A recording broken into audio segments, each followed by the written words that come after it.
All right. So I think we can go ahead and get started. So good evening. Welcome everybody to our first Rise in Progress of 2026. I see a lot of familiar faces here. So welcome back to the Capitol. For folks watching online, thanks for joining us tonight.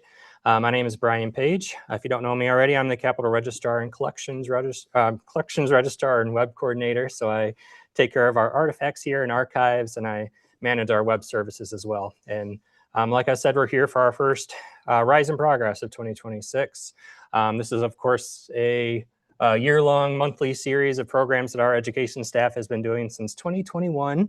In fact, I think I calculated around 60 programs we've done thus far, so pretty cool. So we're gonna do the same thing in 2026, which is a little bit of a difference though, because it is 2026. If you haven't heard already, it is, of course, America's 250th birthday. It's the 250th anniversary of the signing of the Declaration of Independence. So all of our programs this year will be tied back to America 250, our commemoration of the milestone year. So while there's gonna be a lot of Capitol history in there, it's all gonna be tied together through one of America 50's big themes, or America 250's big themes, which is the power of place. So how the great people of Michigan see and use their Capitol building. Going along with our commemoration of America 250 this year, we also have an exhibit that's up on the ground floor that just opened up. And that exhibit is entitled Designing Democracy. And that's what we're going to be talking about tonight. We'll be down here for, I think, around 45 minutes talking about the exhibit. And then we'll head up to the ground floor and get a brief look at the exhibit itself. We're not up in the exhibit room right now because there's currently workers on the glass floor cutting out glass tiles as part of our glass floor restoration. So it's a little loud, a little smelly up there. But when we go up to the exhibit, you'll be able to see up through the glass floor from the bottom, and most of the tiles in one section are out. So you can actually look up through and see the stars at the top through the glass floor, which is a once in a lifetime experience. So we'll be doing that later on as well. Talking about the actual exhibit, this is what it looks like. It's a special exhibit. It's a temporary exhibit, so it'll be up throughout 2026 and into 2027 next year. Of course, designed or called Designing Democracy. The exhibit itself looks at all 50 capitals and attempts to place our building in the context of those 50 capitals architecturally and symbolically. And our building plays a unique role in that story. Of course, our building isn't the biggest capitol. It's not the tallest capitol. It's not the flashiest capitol from the outside, but it plays a big part in the national capital story, in the national state capital story, and we'll talk about that here.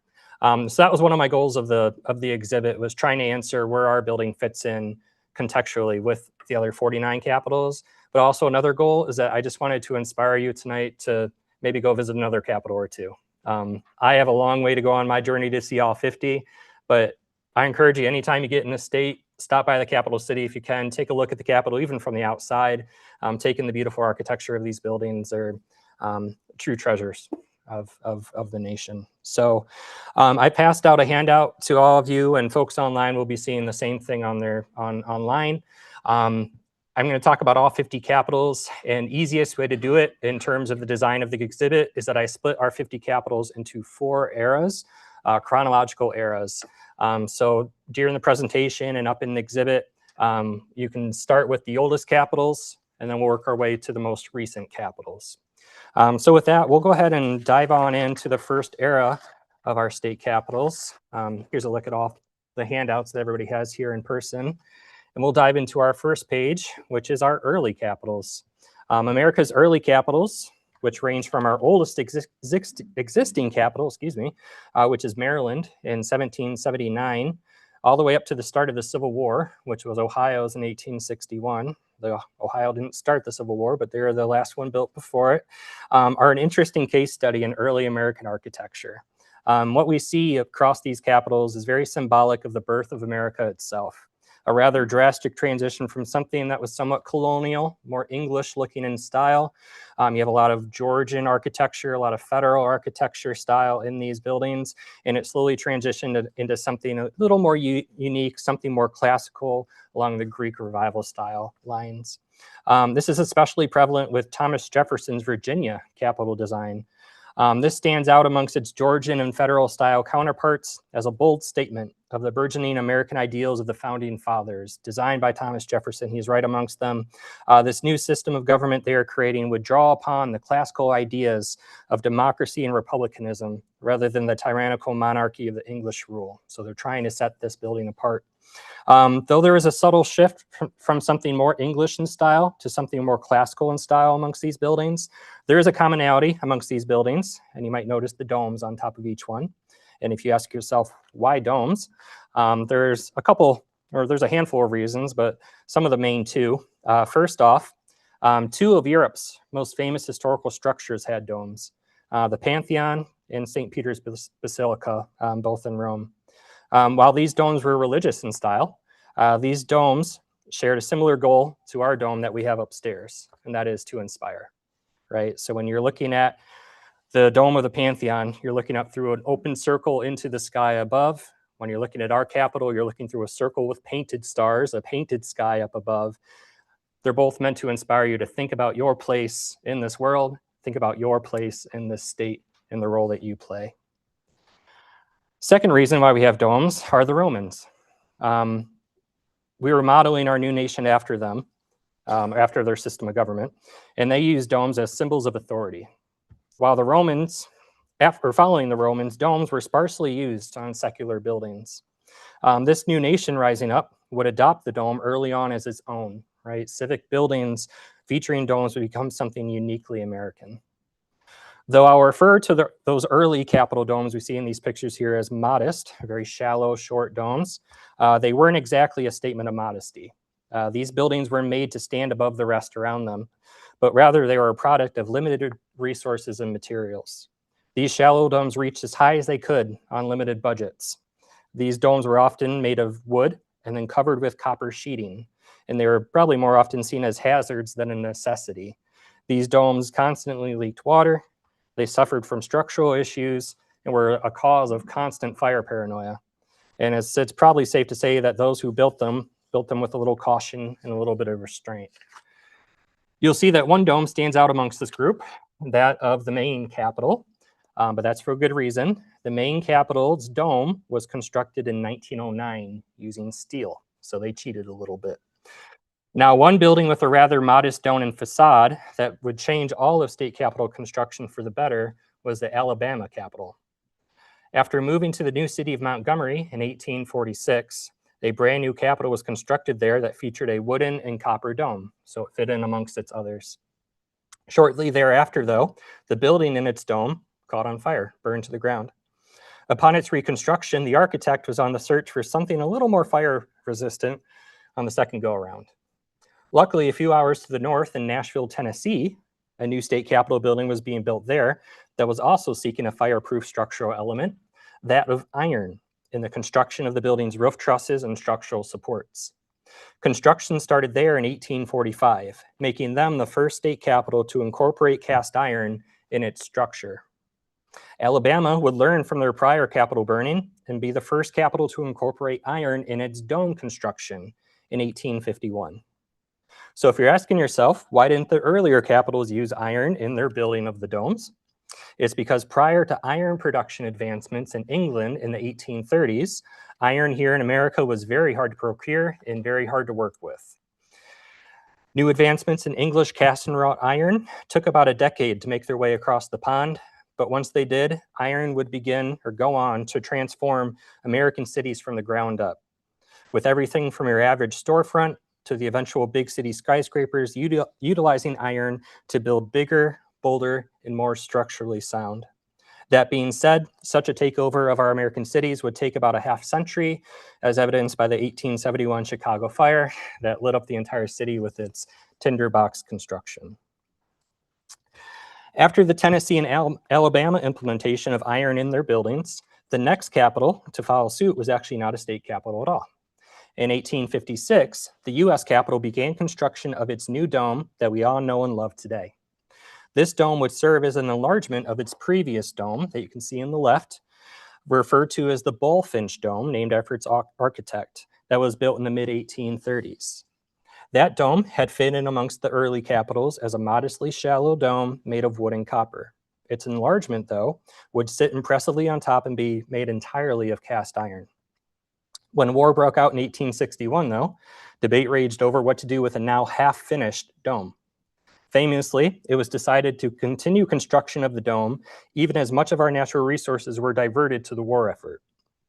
Because, as Secretary of War at the time, Edward Stanton would state, I'll paraphrase, finishing the dome would show that the world, the Union, was collapsing. Right? American leaders knew that this dome construction, this building, were going to be seen by both a national and international audience during our nation's biggest conflict to that point and today. And they were right. The dome would bear witness to Lincoln's first and second inaugurations, Union encampments procuring materials and preparing to go off to battle, the passage of the 13th Amendment, and even debates over the Emancipation Proclamation, right? During the war, the dome continued rise would serve as a symbol of perseverance and a strong visual counterpoint to secession, right? This Union was not collapsing, it was not falling apart, it was very much still standing strong. Following the Civil War, you can flip your page in your handout, as states sought unity and healing, the newly completed U.S. Capitol Dome provided yet another layer of significance to American domes. It had become a symbol of American liberty and freedom for all. Soon, tall domes made partially or completely of iron became the defining architectural feature of the many new capitals being constructed across the country. Historically, the final quarter of the 19th century became known as the Gilded Age, a time when technological and industrial advancement gave rise to a new class of wealthy elite. Along with this new elite came an opulence in both the private and public sectors, as civic buildings built during this time now had the financial backing and structural materials to build bigger and bolder than ever before.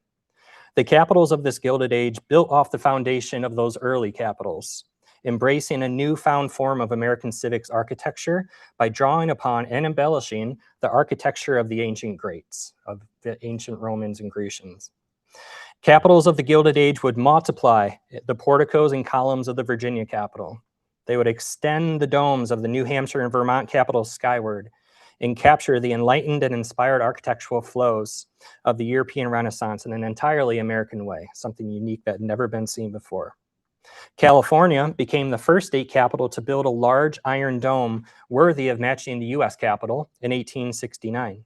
This was thanks to access to iron imports on the West Coast during the war that were not accessible to East Coast states. So I won't say they cheated, but Michigan followed a decade after and became the first capital east of the Mississippi to feature a cast iron dome influenced by the new US Capitol, opening up in 1879. Though modest in its comparative width to both the California and National Capitol buildings, it's worth it to mention that our dome rises 20 feet higher than the California Dome and only 10 feet shorter than the National Capitol Dome. In an era of height, this meant a lot, right? In an era when most downtowns outside of major metropolises rarely featured buildings higher than 2 stories tall, Lansing's Capitol absolutely soared and can be seen from many, many miles away. By the 1880s, the groundwork had been laid for what would become the golden age of state capitals, with states from the East Coast to the West Coast, from the southern border to the northern border, constructing large Renaissance revival capitals featuring grand porticos with even grander domes. This era would also give rise to the most accomplished state capitol architect this nation has ever known, Elijah E. Myers. After the designing and opening of our Capitol in 1879, Myers would go on to design the Texas Capitol, which stands at a massive 302 feet tall, Idaho's first state capitol building, which served as which until 1920, Colorado's Capitol and its beautifully gilded dome, and the design of the Utah Capitol. While he was awarded the contract, Myers was known to be frustratingly stubborn and was sacked from it before construction got too far along or began. So it's 5 capitals in total, Timothy. While we're speaking of Elijah Myers, this is a good chance to pause and take a close look at what made his design special. Myers was the first to define his design for the Michigan Capitol as Palladian, which you can think of as a special brand of Renaissance revival architecture. Palladian is in reference to Italian architect Andrea Palladio, who made his mark across Italy throughout the 16th century. Palladio designed churches, villas, wealthy palaces that featured near-perfect symmetry and iconic pediment-top porticos. Besides for his architectural creations, Palladio is also very well known for his published works, including the 4 books of architecture published in 1570 that would illustrate his style and his many go-to decorative elements. Palladio helped prove that Renaissance style came from a complete and utter mastering of the fundamentals of classical architecture. A building didn't need to be over-the-top elegant to be considered a masterpiece. It only needed to perfect its flow, symmetry, and proportions. Now, while symmetry is easy to comprehend, the terms of flow and proportions can be a little harder to grasp, especially for an amateur like me. What this is referring to, though, is the use of the mysterious golden ratio. The golden ratio, as you've probably seen before, is considered to be the fundamental building block of natural design. It can be seen in things as small as a seashell to as large as a galaxy, and mathematically can be defined as a very simple ratio, 1 to 1.618. Andrea Palladio, and thus Elijah Myers, employed the golden ratio in every aspect of their design that they could, creating a visual elegance and flow to their architectural creations.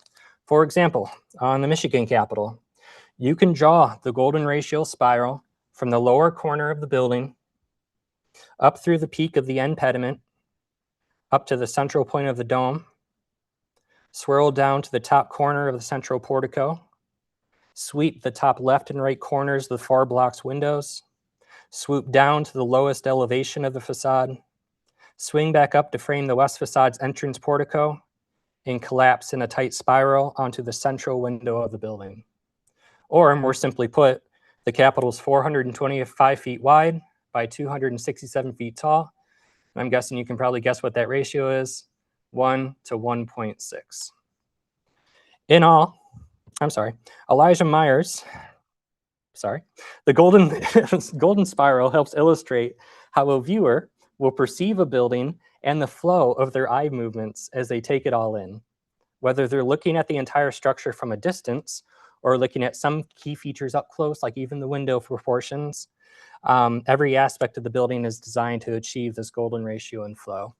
Elijah Myers employed this Palladian principle beautifully on our building and would help to inspire such perfection on the state capitals that would follow it.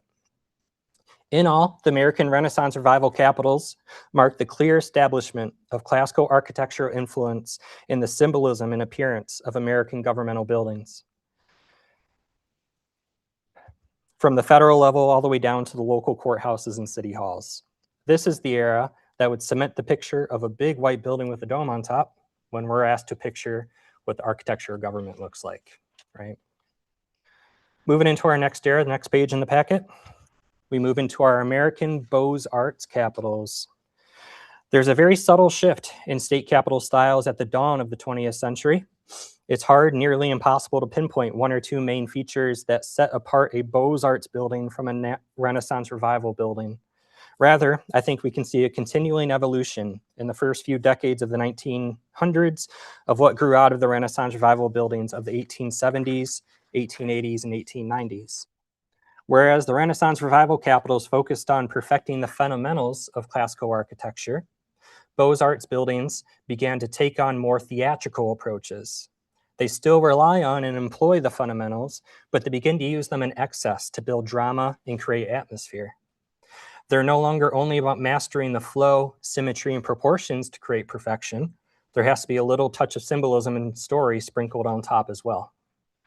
Where Renaissance Revival capitals often employed flatter facades to emphasize symmetry and proportion, in general, Beaux-Arts capitals employed more layered facades to create recesses and dramatic shadow around windows and cornices. Large, deeply recessed porticos with impressive colonnades created stages for visitors to walk across as they entered into the building itself.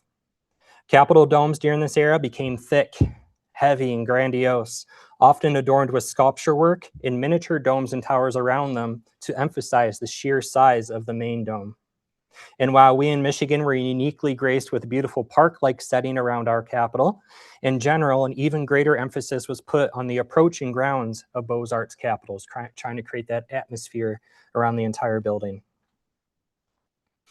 As we move into the 1910s, which is the progressive era, the rise of the City Beautiful movement, as cities are adopting plans to make their parks and houses and neighborhoods, commercial sectors and street fronts appear more pleasant, clean, and harmonious, it would make sense that this would extend to the state's highest civic building as well.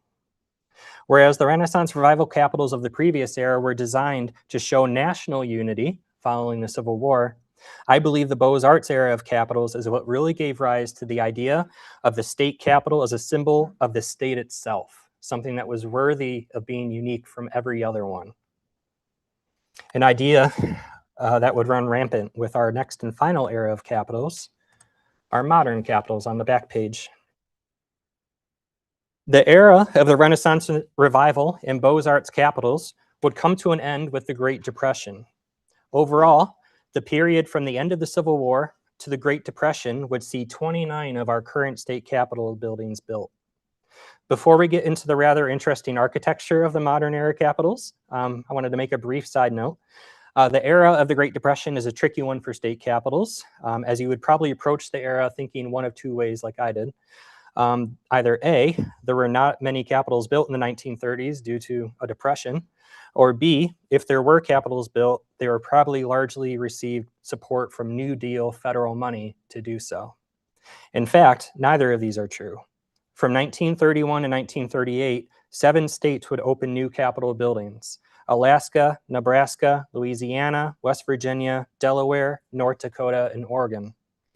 The only one of these capitals constructed using Federal Public Works Administration funding, PWA funding, was Oregon's, constructed from 1935 to 1938. After their original building burned down in 1935, there was an immediate need for a new building.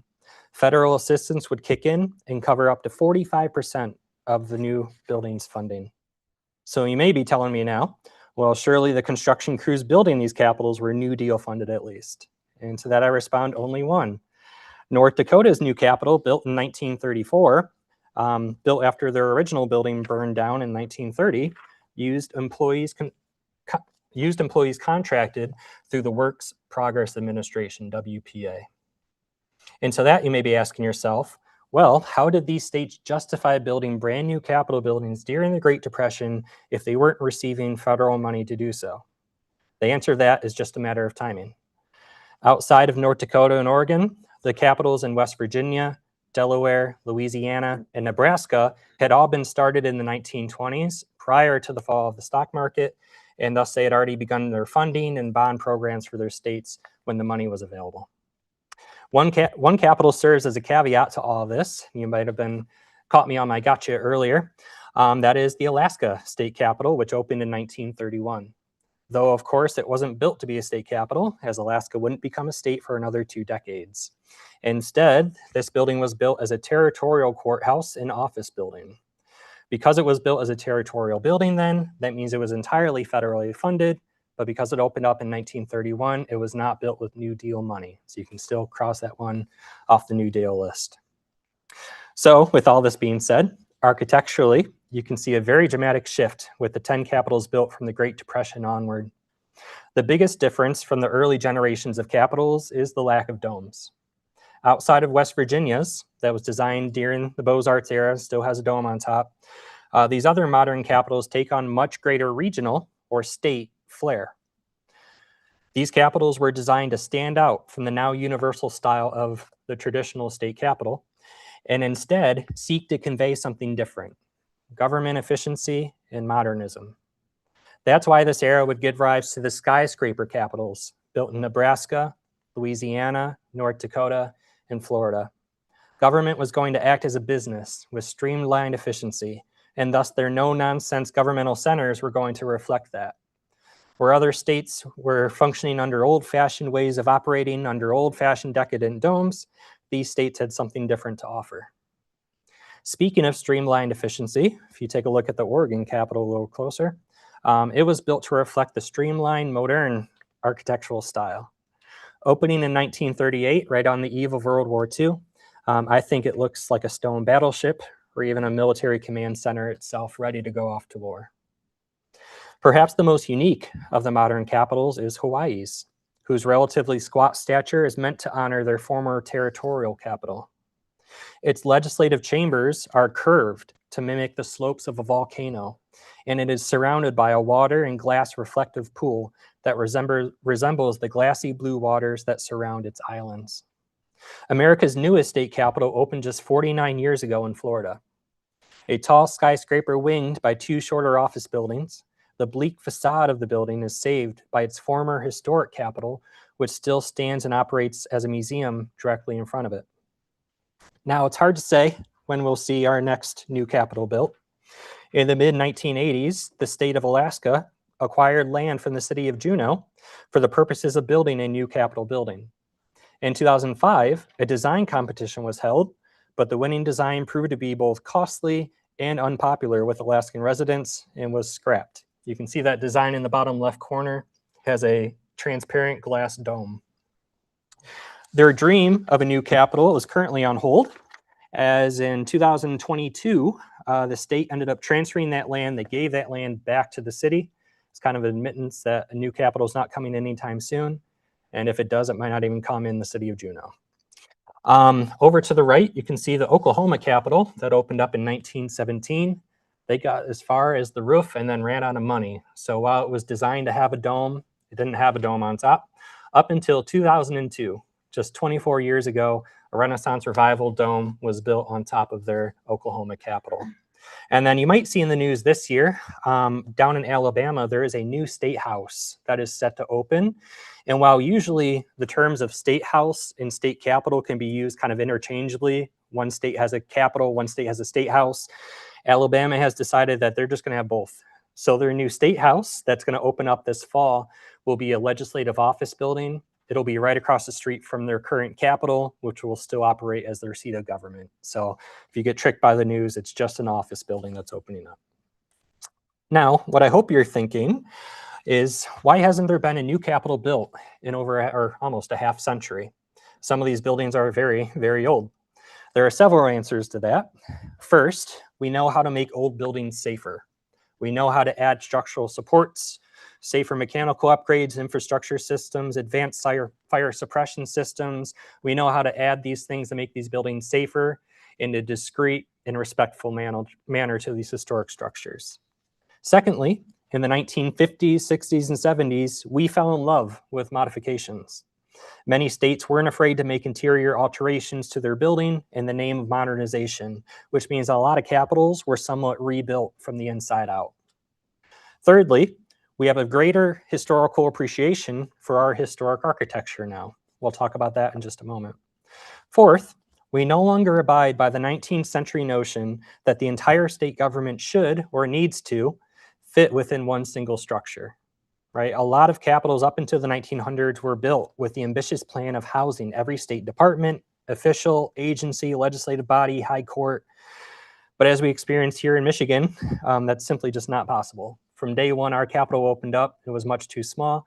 We would spend the next 90 years figuring out how to house a growing government. And that's why we'd see the introduction of capitol complexes around the 1960s and 70s. We'd eventually make large steps towards solving our spatial issues when our capitol complex opened in the blocks west of our building in the 1960s. The age-old idea that the entire government should be centralized in one building transformed into the idea that most of government should be centralized in one plaza or one complex or even just one city. Once these buildings could be unpacked with people, then once we could move people out into these extra complexes, focus could then turn to taking better care of our old capitals and treating them a little nicer than they had been. In Michigan, this unpacking of our Capitol building and the construction of our Capitol complex coincided nicely with several big national, state, and building milestones. And generally, a lot of states fall into the same timeline that we did. In 1966, the National Historic Preservation Act was passed. Excuse my phone. Which for the first time set up a broad program to identify, recognize, protect, and help manage the preservation of our country's historic landmarks. This act helped to ensure that federal, state, and local government agencies would collaborate to better protect historic structures or historic architecture, leading to the National Register of Historic Places, the National Advisory Council on Historic Preservation, and many states' own historic preservation offices. It's worth it to note here that Michigan helped lead the way nationally on this front, as our statewide Register of Historic Places was established in 1955, 11 years before this picture takes place. This action in the 1960s was a lead up to a major milestone in the 1970s, our National Bicentennial. At a time of mass modernization projects sweeping the nation, it was recognized that these projects were threatening historic architecture and spaces. And to be frank, it would look terrible if we reached our bicentennial after a decade of historic destruction. Look no further than Lansing Zone 496 project and downtown urban renewal as a prime example of that. By the 1976 bicentennial, the Capitol was in danger both structurally as well as reputationally. It was an old building that was not yet historic, and thus it had been altered nearly to death. The National Bicentennial would come just in time, though. Celebrations across the nation, as well as an outstanding logo in the top left corner, would help spread cheer and admiration for American history. Something about saying that our nation was now 200 years old inspired an entire generation to think more respectively about our historic architecture. And even for things that were not quite 200 years old, beautiful architecture in important places were suddenly still very much worth saving. For state capitals, this meant everything. With public celebrations of history came the chance to educate the public about why capitals are such an important part of our national history and culture. And with public education came public appreciation of historic capitals. Just like I'm up here telling you about our state capitals with the goal of you going home tonight with a greater appreciation of state capitals, this same thing was happening for a year on a nationwide level. And with greater public appreciation of these historic structures came the public support to better preserve and take care of our historic capitals. Throughout the 70s, 80s, and 90s, nearly every state capital across the nation underwent some form of preservation and restoration projects. For those that didn't, they would undergo such projects in the 2000s and 2010s. For the three capitals that haven't undergone restoration projects since the bicentennial in 1976, which is Hawaii, New Mexico, and Florida, it's because those buildings were built in the 60s and 70s and are still brand new in state capital terms. But even then, both Florida and Hawaii still have had restoration projects on their prior capitol buildings that still stand as historic sites and museums. At Michigan's Capitol, we underwent a massive restoration project from 1987 to 1992, during which we would not only restore the historic aesthetic of the building to its original Victorian grandeur, but also remove all the extra floors and offices, all the modifications that had been added throughout the years of modernization efforts. It was a big, expensive project, but luckily we had several other milestones that would help drum up support for our preservation efforts.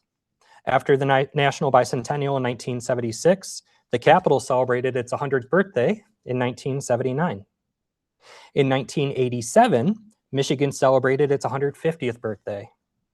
3 separate year-long celebrations of history in Michigan that would rally the support needed for a $58 million restoration of the Capitol.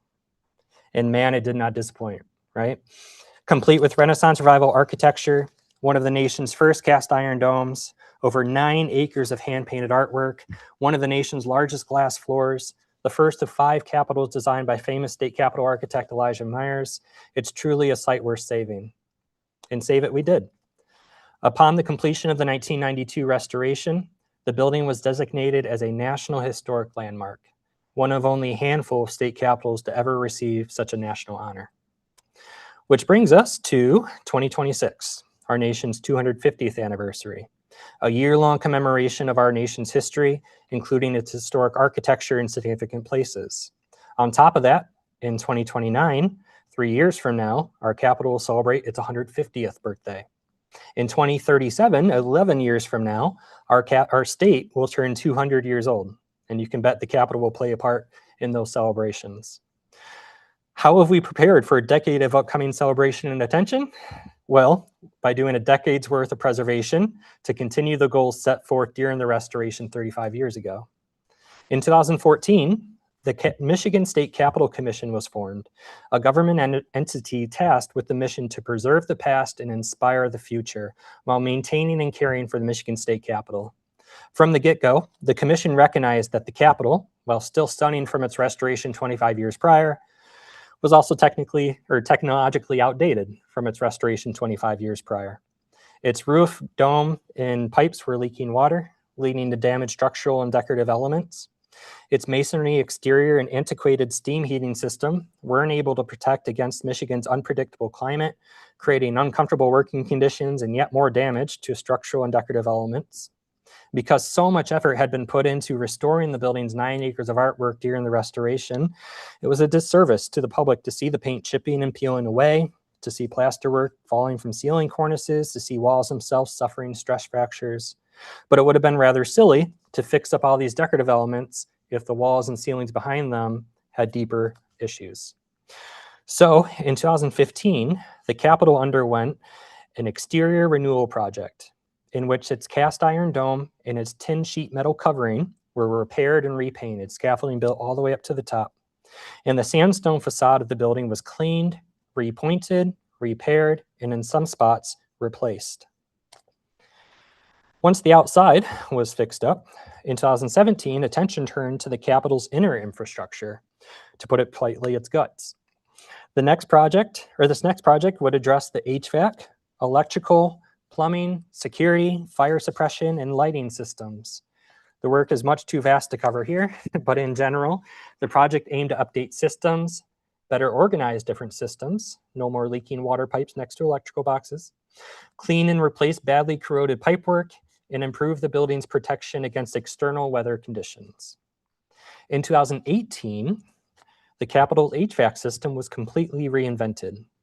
Whereas the Capitol still ran on a system of steam heating from the early 20th century, and air conditioning units from the 90s attempted to cool the huge legislative chambers and over 250 rooms in the building, 2018 saw the installation of the nation's largest state Capitol geothermal system here in Lansing. Keeping consistent temperatures throughout the Capitol helps maintain humidity levels, which dramatically improves the long-term durability of the building's plasterwork, paintwork, woodwork, and just about every surface that we rely on every day. And needless to say, it's a system that is much more energy efficient, less harmful to the environment, and much better for our wallet moving forward.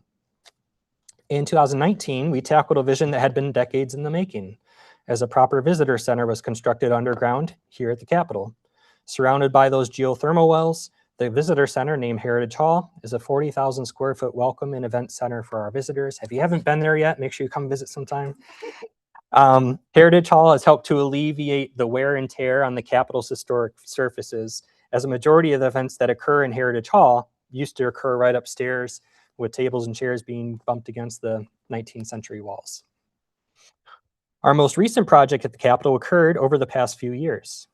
In 2023, scaffolding was erected in the rotunda 160 feet up from the glass floor to the stars at the top of the rotunda. Over the course of a year, the rotunda was cleaned, holes in the paint were filled and repaired, portions of the artwork, such as the stars, were regilded. The result is stunning, and it is the best the rotunda has looked in at least 30 years, if not 140 years since it was first painted. Once the scaffolding was removed in the rotunda, eyes turned toward the glass floor below it. Originally made up of 976 tiles of hot poured glass from Lancaster, England, it was easy to see that there was quite a variation of colors, opaqueness, and condition of the glass from replacements that were put in over the years. So when a handful of tiles were discovered to be cracked from the scaffolding project, it gave a good chance to take a little closer look at the glass itself. We are currently just about halfway through the project. It's separated into 5 sections. We've finished off 2 of the sections. So far, I think they've replaced about 208 tiles. They have about 488 to go, which in total will be 697 tiles replaced, which will leave us with 279 original tiles still retained. Like I said, when we go up to the exhibit here in a few minutes, getting pretty close to it, we're going to walk underneath the section they're working on right now, and about 90% of the tiles in that section have been cut out, and we have new ones going to go in probably next week or the week after that. Let's see, lost my place. We've put a lot of work through this project into analyzing the glass, scanning the size of every single tile because each tile is stubbornly different, and creating a process to match the production techniques as historically accurate as possible. This will help ensure that any tiles that need to be replaced moving forward will be of standardized color, thickness, and opacity. And this general idea has been true of all of our work over the past 10 years. A focus on documentation now will only benefit future projects that are done by our team or the next generation of capital caretakers. Because again, it's a capital we're saving, and we hope to inspire future generations to preserve it with the care and attention that we have tried to. While the glass floor is set to be completed this summer, the work doesn't stop there though. There's some exciting projects over the next few years that are planned, because just like in an old house, the work in an old building never ever stops. So that is the exhibit. But like I said at the very beginning, we're doing our year-long program presentation honoring America 250. We have our exhibit upstairs we're about to go check out. There's a third component though that we just unveiled, and it's a brand new, there we go, Michigan State Capitol exhibit site. Currently featured right now on the site is our Designing Democracy exhibit.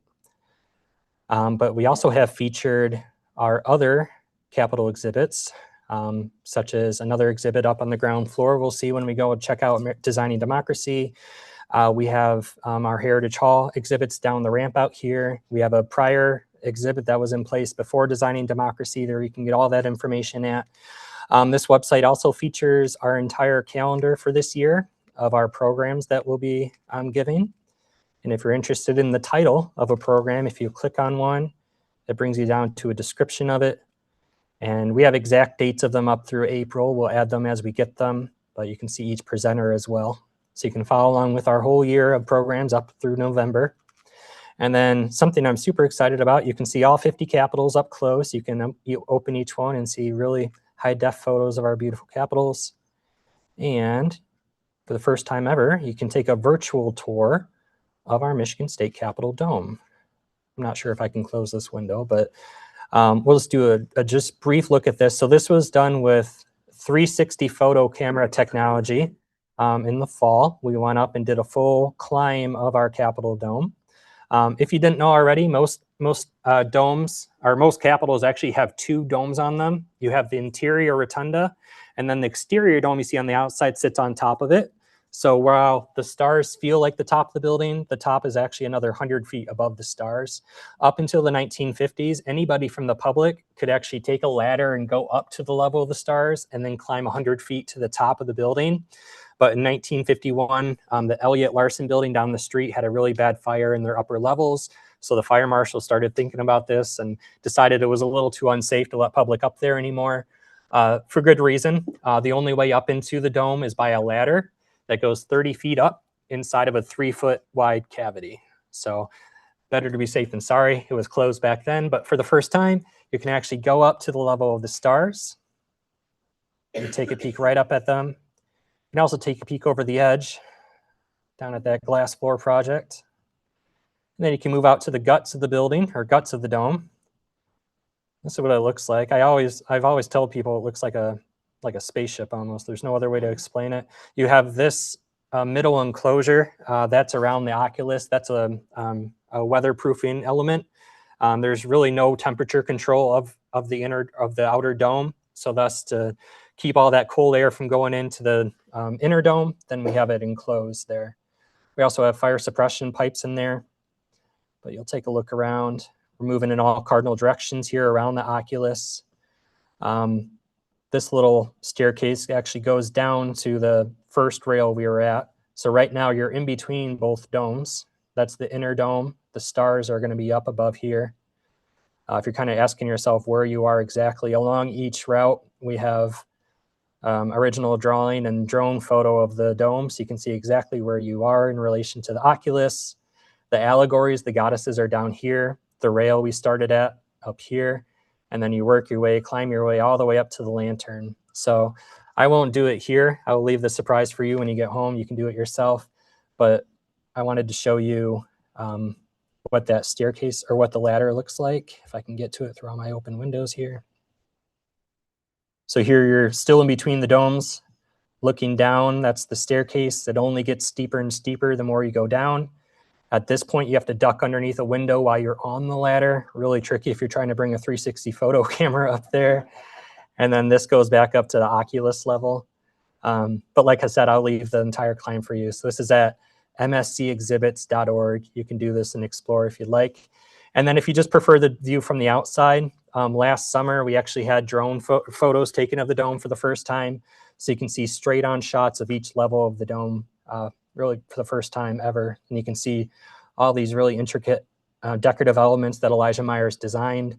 And all this with the goal of just sharing appreciation of the building, right? We're working on preserving the building. Best way we can preserve it is by educating and sharing appreciation of it and just celebrating it. So with that, I'll wrap up. I want to put in a last plug for our program next month. Make sure to join us for, let's see, it's called Michigan's Constitutions and Constitutional Conventions. It'll be presented by Cambry Bayless on February 17th at 7 o'clock. But again, if you forget the date, you can go right to the website and check out our calendar we have here. So I'll wrap it up there. We'll go take a look at the exhibit. But before we do, any questions at all? Timothy, yeah. Uh-oh. One of them was you can have when you have the list, the new thing there about the capitals. Does it have like the previous capitals that were, No, yeah, on my list of all 50 capitals here on the website, I did not include previous Capitol buildings. Maybe something for the future, but it would have been just a little too big for the space we have upstairs for the exhibit. But there are, I did the math, I think there's a really good chunk. I think it's around 20 states that still have prior Capitol buildings open as museums or historic sites. Yeah, our third one. Yeah, other states were lucky that they still have their prior ones, but yeah, our two other ones burned down, unfortunately. Oh, yep. Okay. What mentioned there about the capital being changed? Wasn't there a serious consideration of moving our capital at one time? Yeah. I remember reading about that somewhere. Yeah, there was very serious consideration in the 60s of moving our capital, of knocking down our capital, of building a brand new one. They also had discussions from the 30s onwards of adding on to our building too. That was something a lot of state capitals did to add space, was add on wings and add on little buildings here and there onto the Capitol itself. We talked about that for a long time. It never came to fruition. Closest we had is that back in the 60s and 70s, we had some temporary trailers set up actually directly above us on the west parking lot that were used as house offices. There was a few other capitals in the 60s that were also thinking about knocking down their buildings to build new capitals like we were going to. But yeah, luckily it didn't happen. Yeah, yep. Our Hall of Justice is 2 blocks west of here. It was going to be on the parking lots right in front of the Hall of Justice, right on our Capitol complex is where the new 4th Capitol would have been. Pylon and pyramid. It was not at all well received at the time. No, yeah, some of the designs that were proposed for our new 4th Capitol, it was in 1969. You had a set of 3 inverted triangles. You had 3 cubes with a big obelisk in the center. At the top of the obelisk would have been a glass observation point or observation deck. And these were all meant to look like modern capitals. These were meant to reflect the style of some of the modern capitals we see in that era, especially like the Hawaii Capitol. One of the designs looked a lot like the Hawaii Capitol, kind of a building almost suspended off the ground a little bit. We had some skyscraper designs proposed. The design they ended up with in 1969, when they went with, was a 3-cube structure with an obelisk in the center. But yeah, luckily it was way too expensive and the public really disliked it. And I think that movement, when they finally kind of put the 4th Capitol discussion to rest, is what helped propel restoration talk in the late 70s and 80s, going right with the bicentennial in 1976. I think the shutting down of this new modern Capitol helped inspire some appreciation for our traditional Capitol. So. Politicians were angels also. What do you mean? That also relocating the Library of Michigan from education to the legislative branch is another thing that happened Yeah. about that time. Yeah. Yeah. There were some politicians who stepped up as kind of guardian angels for the building for sure. It was actually a very small fraction of folks working in the Capitol who were proposing to knock it down and build a brand new one. It was majority won out in the end, luckily. Yeah. So thank you very much for folks. Oh, yep.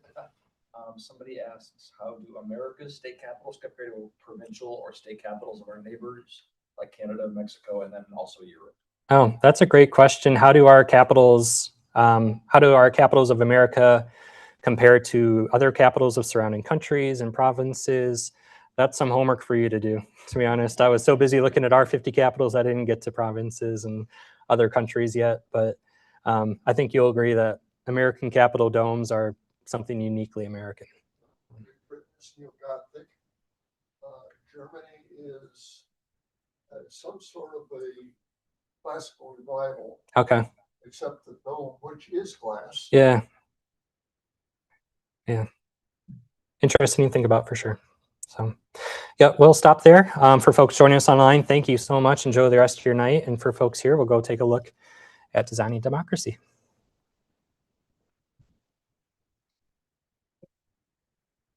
Thank you.